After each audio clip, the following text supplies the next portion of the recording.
ถ้าต้องกินแต่เกลือ1ปีอย่างเดียวนะครับร่างกายจะเป็นยังไงสวัสดีครับท่านผู้ชมอยู่กับช่อง JPS เล่าเรื่องนะครับวันนี้จะมาพูดถึงถ้าต้องกินเกลือ1ปีอย่างเดียวติดต่อกันนะครับ1ปีนะร่างกายจะเป็นยังไงครับ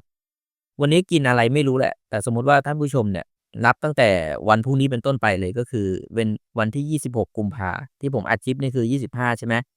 จนถึง26กุมภาปีหน้าเนี่ยท่านผู้ชมเนี่ยกินแต่เกลือเท่านั้นครับไม่มีข้าวไม่มีเนื้อไม่มีผักไม่มีน้ำ คือไม่มีน้ำเปล่าด้วยไม่มีน้ำอะไรเลยมีแค่เกลือล้วนๆครับแบบนี้ร่างกายจะเป็นยังไงบ้างในทางทฤษฎีเนาะถ้ากินแต่เกลือ1ปีนะครับเต็มสัปดาห์แรกนะ26กุมภาถึง3มีนาเอาสัปดาห์แรกก่อนท่านผู้ชมจะกระหายน้ำขั้นสุดเกลือมีคุณสมบัติดูดน้ำเนาะทำให้ร่างกายขาดน้ำอย่างรวดเร็วภายใน24ชั่วโมงเนี่ยท่านผู้ชมจะรู้สึกกระหายน้ำแบบสุดขีดเซลล์ร่างกายจะพยายามดึงน้ำจากอวัยวะต่างๆนะทำให้เกิดการปากแห้ง นะครับตาล้าเวียนหัวสัปดาห์ที่2ครับวันที่4-10มีนาคมไตท่านผู้ชมก็จะเริ่มพังแล้วอันนี้คือกินแต่เกลือนะห้ามแอบจิบอย่างอื่นอะไรเงี้ยไตต้องทำงานหนักขึ้นหลายเท่าเพื่อขับเกลือออกจากร่างกายครับปัสสาวะจะมีสีเข้มจัดเพราะร่างกายจะพยายามกักเก็บน้ำให้ไว้ให้เขาเรียกอะไรนะให้มากที่สุดเนาะอาจเกิดอาการคลื่นไส้อาเจียนปวดท้องนะครับจากภาวะโซเดียมเกินข้อ3ครับสัปดาห์ที่3 11-17มีนาคมครับสมองเริ่มเบลอแล้วทีนี้ โซเดียมในเลือดสูงเซลล์สมองหดนะครับความสามารถในการคิดจดจำอะไรแบบนี้สับสนประสาทหลอนได้เลยอาการแปรปรวนหงุดหงิดง่ายครับและอาจจะเริ่มมีอาการซึมเศร้าด้วยข้อ4ครับสัปดาห์ที่4วันที่18ถึง20วันที่18ถึง24มีนาคมความดันโลหิตพุ่งสูงครับโซเดียมส่วนใหญ่เนี่ยทำให้เลือดข้นเนาะหัวใจต้องทำงานหนักความดันโลหิตท่านผู้ชมเนี่ยจะสูงแบบสุดๆเพิ่มความเสี่ยงต่อโรคหัวใจแล้วก็หลอดเลือดครับอาจมีอาการปวดหัวรุนแรง และรู้สึกเหมือนหัวจะระเบิดครับข้อที่5ครับอันนี้เดือนที่2เลยท่านผู้ชมเนี่ยกินแต่เกลือมาเดือนที่2แล้ว25มีนาครับในช่วง25มีนาถึง24เมษายนนะครับเดือนที่2แล้วกล้ามเนื้ออ่อนแรงครับร่างกายขาดโพแทสเซียมแร่ธาตุสำคัญทำให้กล้ามเนื้ออ่อนแรงระบบประสาทเริ่มทำงานผิดปกติอาจจะเกิดตะคริวหรือกล้ามเนื้อกระตุกบ่อยนะครับเสี่ยงภาวะหัวใจเต้นผิดจังหวะก็คือหัวใจวายเฉียบพลันได้ ข้อที่6เดือนที่3ครับ25เมษายนถึง24พฤษภาเลยระบบย่อยพังแล้วครับไม่มีสารอาหารอื่นนี่ใช่ไหมทำให้ลำไส้แห้งครับเกิดภาวะลำไส้อุดตันอาจมีอาการท้องผูกแบบวงเล็บรุนแรงด้วยนะและเลือดภายในจากแผลเอ่อเลือดออกภายในจากแผลกระเพาะอาหารแบบนี้ครับภูมิคุ้มกันต่ำลงเสี่ยงต่อการติดเชื้อง่ายขึ้นข้อที่7ครับเดือนที่6 25สิงหาถึง24กันยาครับกระดูกพรุนครับ และภาวะขาดสารอาหารสุดขีดร่างกายไม่มีแคลเซียมทำให้กระดูกเปราะแล้วก็เสี่ยงกระดูกหักได้ง่ายครับผิวหนังแห้ง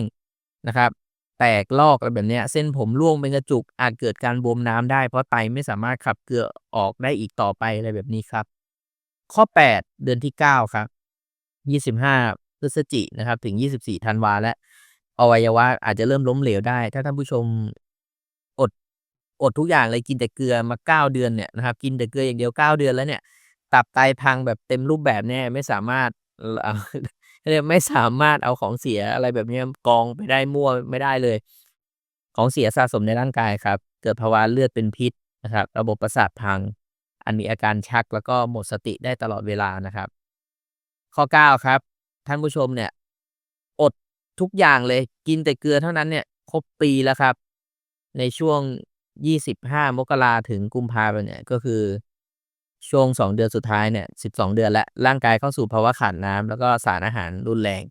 นะครับหัวใจอาจล้มเหลวนะครับจากความไม่สมดุลของแร่ธาตุในเลือดถ้าไม่มีการรักษาทางการแพทย์โอกาสรอดแทบศูนย์ครับบทสรุปคือตายก่อนครบปีแน่นอนครับจากการศึกษาทางวิทยาศาสตร์เนี่ยไม่มีมนุษย์คนไหนสามารถอยู่รอดได้ด้วยเกลือเนาะแน่นอนว่าไม่ว่าจะยังอะไรก็แล้วแต่การกินเกลือมากเกินไปนอกจากทำให้ร่างกายล้มเหลว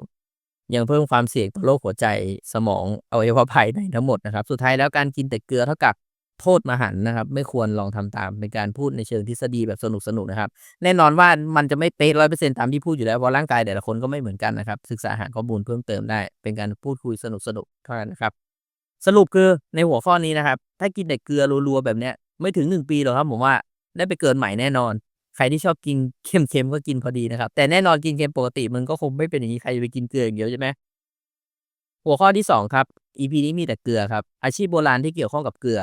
มีประวัติศาสตร์ยาวนานแล้วก็สำคัญมากเพราะในอดีตเกลือไม่ใช่แค่เครื่องปรุงรสแต่ยังเป็นของมีค่าเทียบเท่าเงินครับใช้ถนอมอาหารเป็นปัจจัยต่ออารยธรรมต่างๆเนาะก็คืออาชีพที่เกี่ยวกับเกลือก็เคยมีอยู่ในจริงในเอ่ออาชีพที่เกี่ยวกับเกลือที่เคยมีอยู่จริงในอดีตนะครับอาชีพแรกคนขุดเกลือครับสมัยนี้ก็อาจจะมีอยู่เนาะในบางพื้นที่คนงานเหมืองเกลือครับทำหน้าที่ขุดแล้วก็สกัดเกลือจากแหล่งเกลือใต้ดินครับเอ่อเหมืองในโปแลนด์เนี่ยครับที่มีมาตั้งแต่ศตวรรษที่13ครับงานนี้อันตรายเพราะว่าในเหมืองเนี่ยมีแก๊สพิษครับความชื้นสูงและต้องใช้แรงงานหนักใช่ไหมมีหลักฐานว่ามนุษย์ขุดเกลือมาตั้งแต่ยุคโบราณเช่นในจีนในอียิปต์อย่างเงี้ยครับอาชีพที่2คนต้มเกลือครับก่อนจะมีเหมืองเกลือมนุษย์สกัดเกลือจากน้ำทะเลโดยการต้มแล้วก็ระเหยน้ำเนี่ยในยุคนี้ก็ยังมีอยู่ในบางพื้นที่เนาะเพื่อให้เหลือเกลืออะไรแบบเนี้ย อาชีพนี้พบได้หลายๆวัฒนธรรมจีนอินเดียยุโรปกลางคนที่ทำงานเนี้ยก็อดทนกับความร้อนไอเกลือที่ระเหยออกมาซึ่งอาจส่งผลเสียต่อต่อร่างกายได้นะครับเพราะว่าต่อให้เกลือเป็นธรรมชาติก็จริงแต่มันก็เป็นสารที่อันตรายเหมือนกันถ้าทำแบบนั้นแบบสูดเข้าไปเยอะๆอาชีพที่3ครับพ่อค้าเกลือครับจริงๆยุคนี้ก็มีไม่ต้องยุคก่อนครับในยุคที่เกลือเป็นของหายากและมีค่านะอาชีพพ่อค้าเกลือเนี่ยเป็นหนึ่งในอาชีพที่รวยมากจีนเคยมีตระกูลพ่อค้าร่ำรวยที่มีอำนาจทางการเมืองนะครับพ่อค้าเกลือในราชวงศ์ถัง ในยุโรปกลางพ่อค้าเกลือชาวเวนิสเนี่ยควบคุมเส้นทางเกลือในทะเลเมดิเตอร์เรเนียนเลยนะครับอาชีพที่4คนแบกเกลือครับในอดีตไม่มีระบบขนส่งที่ดีใช่ไหมคนต้องแบกถุงเกลือหนักๆบนหลังอะแล้วก็เดินเป็น100 กิโลอะมีบันทึกว่าที่ญี่ปุ่นมีคนแบกเกลือนะครับทะเลไปยังเมืองใหญ่ด้วยนะครับที่อังกฤษก็มีอาชีพแบบนี้ซึ่งทำหน้าที่แบกแล้วก็ขายเกลือในตลาดแบบนี้ครับ อาชีพที่5คนเก็บภาษีเกลือครับหลายประเทศเคยเก็บภาษีเกลือนะเพราะว่าเกลือเป็นของจำเป็นแล้วก็ขายได้ในราคาแพงนะครับจีนยุครัชจีนยุคราชวงศ์หมิงมีเจ้าหน้าที่พิเศษคอยเก็บภาษีเกลืออยู่ด้วยครับในยุคฝรั่งเศสศตวรรษที่17-18มีภาษีเกลือเหมือนกันซึ่งเป็นหนึ่งในสาเหตุที่ทำให้ประชาชนไม่พอใจจนถึงการปฏิวัติฝรั่งเศสก็เป็นส่วนหนึ่งนะ อาชีพที่6ครับทหารคุ้มกันเกลือแน่นอนแล้วระหว่างที่ท่านผู้ชมแบกเกลือเนี่ยก็โดนปล้นขึ้นมาก็ซวยในบางยุคเนี่ยเกลือมีค่ามากครับถ้าเทียบเท่ากับทองเลยทหารหรือกองคาราวานคุ้มกันขนส่งเกลือก็ต้องมีใช่ไหมเส้นทางเกลือที่สำคัญก็ของโรมันนะครับเป็นเกลือซาฮาราก็มีที่เชื่อมต่อกับแอฟริกากับอาหรับอะไรเงี้ยก็จะมีการโจรกรรมเกลือเป็นเรื่องปกติเพราะเกลือเป็นสินค้าหายากไง อาชีพที่7ครับคนทำถนนเกลือครับโรมันนะครับสร้างถนนพิเศษนะครับซึ่งเป็นเส้นทางหลักในการใช้ขนส่งเกลือไปที่จักรวรรดิเนาะคนงานที่สร้างแล้วก็บำรุงรักษาถนนเนี่ยมีบทบาทสำคัญในยุคโบราณนะครับนอกจากโรมันในจีนอินเดียก็มีเส้นทางเกลือสำคัญที่ใช้ขนส่งแล้วก็การค้าขายด้วย8คนทำเกลือหิมาลัยครับเกลือหิมาลัยสีชมพูเนี่ยก็คือมาจากเหมืองเกลือในปากีสถานครับซึ่งเปิดใช้งานตั้งแต่ยุคอเล็กซานเดอร์มหาราชครับโอ้โฮโคตรไกลเลย คนงานละโคตรหมายถึงยุคนะครับโคตรไกลเลยคนทำงานเหล่านี้ดั้งเดิมในการขูดเกลือโดยไม่ต้องใช้เครื่องจักรเนาะอาชีพที่9ครับคนทำเครื่องรางเกลือครับในหลายวัฒนธรรมเนี่ยเกลือถูกใช้เป็นเครื่องรางป้องกันพูดผีครับ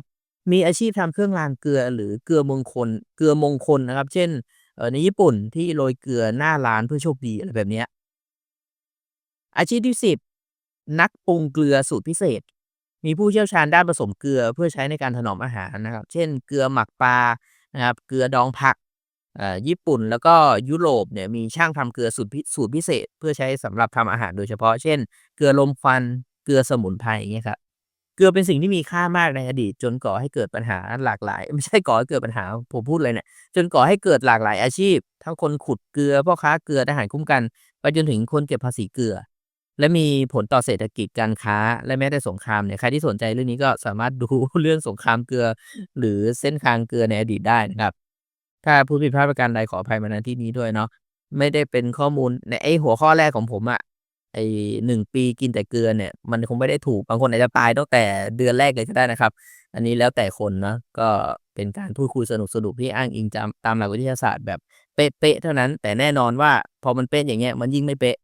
เพราะว่าตามหลักทฤษฎีมนุษย์มันเข้าใจยากอยู่แล้วนะครับแต่ถ้าทำอย่างนั้นจริงๆตายก่อนปีแน่ผมว่ากินแต่เกลือเนาะอย่าลืมกดไลก์กดแชร์กด Subscribe ไว้ด้วยสำหรับวันนี้ขอตัวลาไปก่อนขอบคุณครับ